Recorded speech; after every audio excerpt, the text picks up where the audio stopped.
Hello viewers, welcome to our podcast. ఈ రోజు మనతో రాజేంద్ర గారు ఉన్నారు, director of ask engineering academy, the leading institute for engineering students. Sir, ఇప్పుడు ఇంజనీరింగ్ లో బ్యాక్లాగ్స్ వస్తాయి. వచ్చిన తర్వాత మామూలుగా ముందు దీన్ని క్లియర్ చేసుకున్నాంలే అనుకుంటారు. దాని తర్వాత బ్యాక్లాగ్స్ అనేటివి ఎక్కువ అవుతూనే ఉంటాయి. సో ఇలా బ్యాక్లాగ్స్ ఎక్కువైనప్పుడు స్టూడెంట్స్ మైండ్ సెట్ అనేది ఏ విధంగా ఉంటుందంటారు? ఇది వాళ్ళ మైండ్ మీద ఏ విధంగా ప్రభావితం చేస్తుందంటారు? Okay, good question madam. Actually ఈ క్వశ్చన్ లైక్ ఏంటంటే ఫస్ట్ ఇయర్ స్టూడెంట్స్ కానీ సెకండ్ ఇయర్ స్టూడెంట్స్ కానీ చూస్తే వాళ్ళకి బాగా యూస్ ఉంటుంది. ఈ వ్యూవర్స్ ఎవరైతే ఉన్నారో ప్రస్తుతానికి ఇక్కడ ఫస్ట్ ఇయర్ వాళ్ళకి ఒక్కసారి బ్యాక్లాగ్ పడ్డ తర్వాత ఆ బ్యాక్లాగ్ మీద ఫోకస్ చేయడానికి వీళ్ళకి టైం ఉండదు. ఎందుకంటే రెగ్యులర్ గా సెమిస్టర్ స్టార్ట్ అవుతుంది. సో వీళ్ళు ఏంటంటే మళ్ళీ ఎగ్జామ్స్ టైంలో అంటే రిజల్ట్ వచ్చిన రోజు ఉన్న మైండ్ సెట్ అనేది రిజల్ట్స్ తర్వాత ఒక 10 days కి వీళ్ళకి ఉండదు. మీకు ఎన్ని రోజులు హాలిడేస్ ఇచ్చిన ఎగ్జామ్ కి ముందు లాస్ట్ 1 day చదువుతారు. ఇప్పుడు 10 రోజులు హాలిడేస్ ఇస్తే వాళ్ళకు లాస్ట్ 9th day రోజు ఏదైతే ఉంటుందో ఆ ఓవర్ నైటే చదువుతారు. అంటే నైట్ చదవడం, ఎగ్జామ్ ముందు రోజు చదవడం, ఇది ఒకటి మానుకుంటే రెగ్యులర్ గా మీరు నైట్ బిఫోర్ డే ఒక 4 hours చదవడం కంటే రెగ్యులర్ గా 1 hour చదువుకుంటూ వెళ్తే ఆ సబ్జెక్ట్ మీద కమాండ్ పెరుగుతుంది, కొంతవరకు అవగాహన పెరుగుతుంది. ఆ ప్రీవియస్ ఇయర్ క్వశ్చన్ పేపర్స్ ఏవైతే ఉంటాయో వాటిని చూసుకుంటే ఎలాంటి క్వశ్చన్స్ అడుగుతున్నాడు ఆ సబ్జెక్ట్ లో, మనం ఎలా ఎగ్జామ్ రాయాలి, మనం రైటింగ్ ప్రాక్టీస్ కూడా చేయాల్సిన అవసరం ఉంటుంది, డయాగ్రామ్ ప్రాక్టీస్ కూడా చేయాల్సిన అవసరం ఉంటుంది. అలా మనం చేసుకుంటే ఆ సబ్జెక్ట్ ని క్లియర్ చేయడానికి అవకాశాలు పెరుగుతాయి వాస్తవంగా. కానీ వీళ్ళు ఏం చేస్తారంటే ఎగ్జామ్ ముందు రోజు మాత్రమే చదువుతారు. బ్యాక్లాగ్ ఫీజు కట్టే రోజు ఒకటి గుర్తుకొస్తుంది, రిజల్ట్ రోజు ఒకటి గుర్తుకొస్తుంది, రెండోది ఏంటంటే ఎగ్జామ్ రోజు బిఫోర్ డే మాత్రమే గుర్తుకొస్తుంది. ఈ 3 days తప్ప రిమైనింగ్ ఏ డేస్ కూడా బ్యాక్లాగ్స్ గురించి వాళ్ళు థింక్ చేయరు. అలా థింక్ చేయకపోవడం వల్లనే ఆ బ్యాక్లాగ్ అనేది టిల్ కంటిన్యూ అవుతుంది బీటెక్ అయిపోయే వరకు. ఈవెన్ బీటెక్ అయిపోయిన తర్వాత మళ్ళీ 1 year 2 years గ్యాప్ తీసుకుంటే క్లియర్ అవుతుంటాయి అన్నట్టు. సో దీని వల్ల ఏం చేస్తుంటే ఆ గ్యాప్ ఏదైతే 1.5 year మనకు 2 years టైం వస్తుందో ఆ లోపల వీళ్ళకున్న జాబ్ స్కిల్ గానీ అవి నేర్చుకునే ప్రాసెస్ లో ఇంట్లో ఫైనాన్షియల్ పరిస్థితి సహకరించకపోవడము లేకపోతే ఇంకేదైనా సమస్యలు రావడం వల్ల వాళ్ళు ఏదైనా ఒక చిన్న జాబ్స్ లలో ఇటు ముందు ర్యాపిడోస్ లో కూడా వర్క్ చేస్తున్నారు. నెక్స్ట్ టెంపరీగా ఏదో ఒక వర్క్ లో జాయిన్ అయిపోతున్నారు. కానీ అక్కడ నుంచి బయటికి రావాలంటే ఆ సిచ్యువేషన్స్ వల్ల కొన్ని డిమాండ్ చేస్తాయి. అంటే దాంట్లో వాళ్ళకు ఉన్న ఫైనాన్షియల్ కమిట్మెంట్స్ లేకపోతే స్ట్రక్ అయిపోతారు, కెరీర్ మొత్తం స్ట్రక్ అయిపోయి అక్కడే ఉండిపోయే ఛాన్సెస్ కూడా ఉంటాయి. అందుకోసం ఇమీడియట్ గా బ్యాక్లాగ్ పడితే మాత్రం అది ఒక మేజర్ గా తీసుకొని మాత్రమే క్లియర్ చేస్తే అప్పటికప్పుడు క్లియర్ అయిపోతుంది. చాలా మేజర్ కన్సర్న్ గా తీసుకొని దాన్ని క్లియర్ చేస్తే బాగుంటుంది. అలా తీసుకోగలిగితేనే వాళ్ళు ఇంకా మళ్ళీ ఇంజనీరింగ్ టైం కి ఫినిష్ చేయడానికి ఆస్కారం ఉంటుంది. అయితే ఈ సబ్జెక్ట్ బ్యాక్లాగ్ పడ్డ ఒక స్టూడెంట్ సాదిక్ అనే స్టూడెంట్ నెల్లూరు నుంచి రావడం.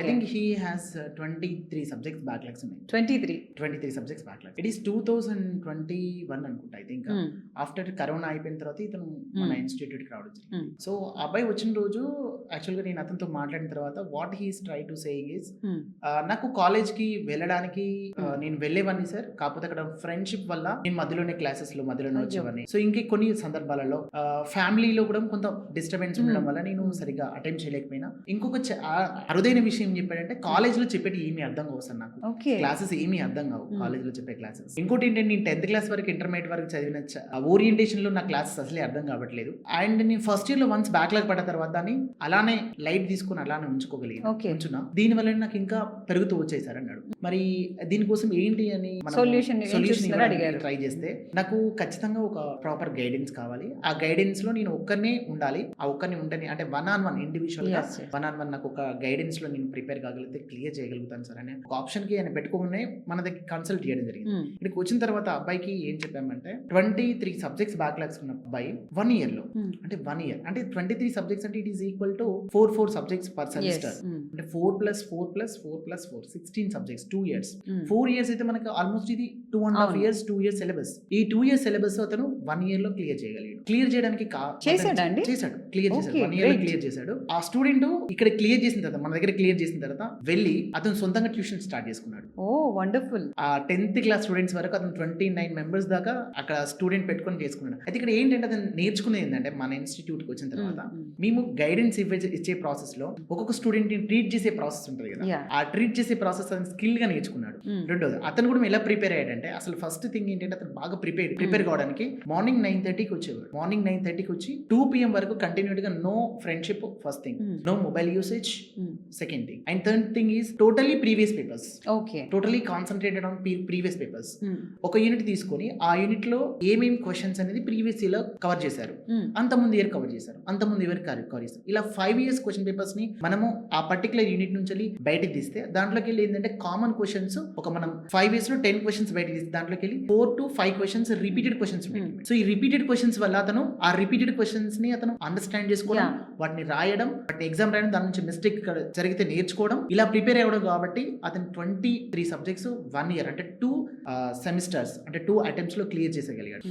దీనికి కావాల్సింది ఏంటంటే మేడం పర్టికులర్ గా ఇంజనీరింగ్ బ్యాక్లాగ్ క్లియర్ చేయడానికి ఈ స్టూడెంట్ కి మేజర్ గా దోహదపడింది ఏంటంటే కన్సిస్టెంట్ ప్రిపరేషన్. ఎగ్జాక్ట్లీ, అతనికి తన ప్రాబ్లమ్స్ ని ఐడెంటిఫై చేసుకున్నారు, మిస్టేక్స్ ని యాక్సెప్ట్ చేశారు, తర్వాత డెడికేటెడ్ గా మీ దగ్గరికి వచ్చి చాలా శ్రద్ధతోని మీరు చెప్పినవన్నీ గైడెన్స్ సీరియస్ గా తీసుకొని తను చాలా మంచిగా ముందుకెళ్ళి చాలా సీరియస్ గా మేజర్ కన్సర్న్ అయితే ఆయన ఒకటి మైండ్ లో పెట్టుకున్నాడు, ఇది పక్కా క్లియర్ చేయాలి.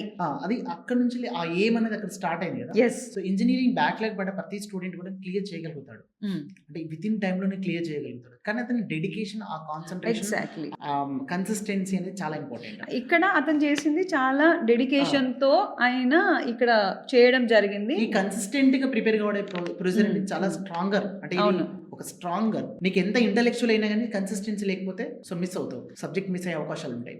కన్సిస్టెన్సీ చాలా ఇంపార్టెంట్. ఇలాంటి స్టూడెంట్స్ ఈ ఆదిత్య అని, శ్రీమాన్ అని ఇలా స్టూడెంట్స్ చాలా మంది, ఒక 50-60 మంది స్టూడెంట్స్ 20 సబ్జెక్ట్స్ బయట పిల్లలు 1 ఇయర్ స్పాన్ లో క్లియర్ చేయడం జరిగింది.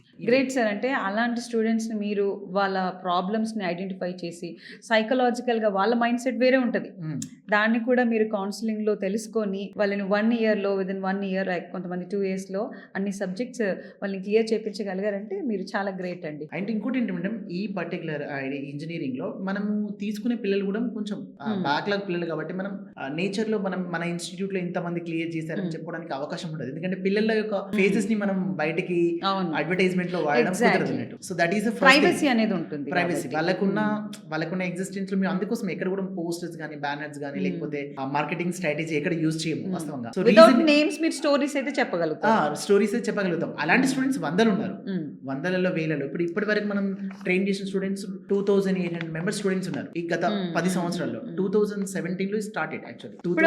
ఇప్పుడు చూసుకుంటే సార్, ఇప్పుడు ఈ పాడ్కాస్ట్ చూసే వాళ్ళు ఇప్పుడు ఈ వీడియో చూసిన తర్వాత బ్యాక్లాగ్స్ ఉన్న వాళ్ళు చాలా ఇన్స్పైర్ అవుతారు. ఇప్పుడు మీరు చెప్పిన ఈ స్టోరీ ఉంది కదండి, వాళ్ళకి చాలా ఇన్స్పిరేషన్ గా ఉంటుంది. నేను కూడా క్లియర్ చేయొచ్చు అన్న మైండ్ సెట్ ని వాళ్ళు ప్రిపేర్ గా చేసేసుకొని చేసే ఛాన్స్ కూడా ఉంటుందండి. ఇలాంటి స్టోరీస్ బయటకు రావాలి. యాక్చువల్లీ మేడం ఇప్పుడు రీసెంట్ ఇప్పుడు ఇన్స్టిట్యూట్ కి వచ్చినా కానీ మనం వెళ్ళినా కానీ అక్కడ చాలా మంది స్టూడెంట్స్ ఉంటారు మన దగ్గర. ఒక 70-80 మెంబర్స్ స్టూడెంట్స్. వాళ్ళు రెగ్యులర్ గా మార్నింగ్ 9:30కి వచ్చి ఈవినింగ్ 8:30 వరకు కంటిన్యూటీ ప్రిపరేషన్ లో ఉంటారు. సో డిస్ట్రక్షన్ కాకుండా ఉండడానికి మీ డిసిప్లైన్ గా ఉన్నారు. మొబైల్ ఫోన్స్ కూడా తీసేసుకుంటాం వాళ్ళ దగ్గర నుంచి. Mobile phones very good decision. First thing. Second point ఏంటంటే లంచ్ ఖచ్చితంగా మీరు ఇన్స్టిట్యూట్ నుంచి చేయమని చెప్తాము, బయటికి అలో చేయరు. మీరు అవసరమైతే 1/2 అవర్ 1 అవర్ మీరు లంచ్ చేశాక కాసేపు రెస్ట్ తీసుకోమని చెప్తాను. కానీ వెరీ గుడ్ కండిషన్ సార్. ఇది ఇన్స్టిట్యూట్ లో ఉండాలి. మార్నింగ్ 9:30 నుంచి 2 PM వరకు క్లాసెస్ ఉంటాయి. 2 నుంచి 4:30 వరకు వాళ్ళకు ప్రాక్టీస్ సెషన్ ఉంటుంది. మళ్ళీ 4:30 కొంచెం రిఫ్రెష్మెంట్ లాగా స్నాక్స్ ఇట్లా ఏమైనా తీసుకొని టీ ఇట్లా తాగేసి మళ్ళీ 5:30 నుంచి స్టార్ట్ అవుతాయి. మళ్ళీ ఈవినింగ్ 7:30, 8 వరకు 8:30 వరకు టిల్ 8:30 వరకు వాళ్ళకి మళ్ళీ క్లాసెస్ ఉంటాయి. సో ఈ విధంగా ఏంటంటే వీళ్ళకు మధ్యలో ఏదైతే 4:30 నుంచి 5:30 బ్రేక్ ఉంది కదా, ఈ బ్రేక్ లో ఏం చేస్తారంటే ఒక యూనిట్ కంప్లీట్ అయితే వాళ్ళకి ఎగ్జామ్ కూడా పెడుతుంది దాని మీద. ఆ ఇంపార్టెంట్ క్వశ్చన్స్ ఏముంటాయి, మీరు ఎగ్జామ్ ఇలా రాయాలి. ఫస్ట్ ఎగ్జామ్ రాసేటప్పుడు వీళ్ళు కంటెంట్ ఆఫ్ సబ్జెక్ట్ ని వదిలేసి వేరే రాయడం వల్ల వాళ్ళు ఫెయిల్ అయ్యే అవకాశాలు ఎక్కువ ఉంటాయి. కాబట్టి ఫస్ట్ ఆ కంటెంట్ ని నేర్పిస్తాం, ఏమి రాయాలి, ఎలాంటి వర్డ్స్ యూజ్ చేయాలి. కొన్ని టెక్నికల్ వర్డ్స్ యూజ్ చేయలేకపోతారు పిల్లలు ఎగ్జామ్ రాసేటప్పుడు కూడా. ఆ టెక్నికల్ వర్డ్స్ ఒకటి, టెక్నికల్ డయాగ్రామ్స్ ఒకటి, అంటే మెకానికల్ లో కానీ, సివిల్ లో కానీ, ఎలక్ట్రికల్ లో కానీ ఎలాంటి డయాగ్రామ్స్ ఇస్తే ఆ డయాగ్రామ్ ఎంత ఎక్స్ప్లెయిన్ చేయాలి. మ్యాథమెటికల్ ఫంక్షనింగ్ అంటే ఆ ఫార్ములా అనేది మీరు ఫార్ములా రాసిన తర్వాత ఒక్కొక్క దాంట్లో ఉన్న ఈచ్ అండ్ ఎవ్రీ దాని గురించి మీరు ఎక్స్ప్లెయిన్ చేసే ప్రాసెస్ ఎలా ఉండాలి, ఎలా ఎక్స్ప్లెయిన్ చేయాలనేది కూడా వాళ్ళకి ఆ రైటింగ్ స్కిల్స్ కూడా నేర్పించాల్సిన నీడ్ వస్తుంది. ఎందుకంటే ఇట్స్ లార్జర్ గ్యాప్. ఇంజనీరింగ్ అయిపోయి 1 year గ్యాప్ తీసుకొని ఇవి 4 years ప్లస్ ఇది. సో ఇంజనీరింగ్ ఫస్ట్ ఇయర్ లో చదువుతాను, ఫస్ట్ ఇయర్ చదివిన తర్వాత 1 year గ్యాప్ వచ్చిందంటే 4 years కింద సబ్జెక్ట్ చదివినాను. సో ఇప్పుడు వీటన్నిటిని మీరు కాన్సన్ట్రేట్ చేసి కౌన్సిలింగ్ లో మీ గైడెన్స్ లో వాళ్ళకి చాలా చక్కగా వాళ్ళకి గైడెన్స్ ఇచ్చేసి వాళ్ళని కంప్లీట్ గా సబ్జెక్ట్ క్లియర్ చేయడానికి దోహదపడుతున్నారు. Super sir.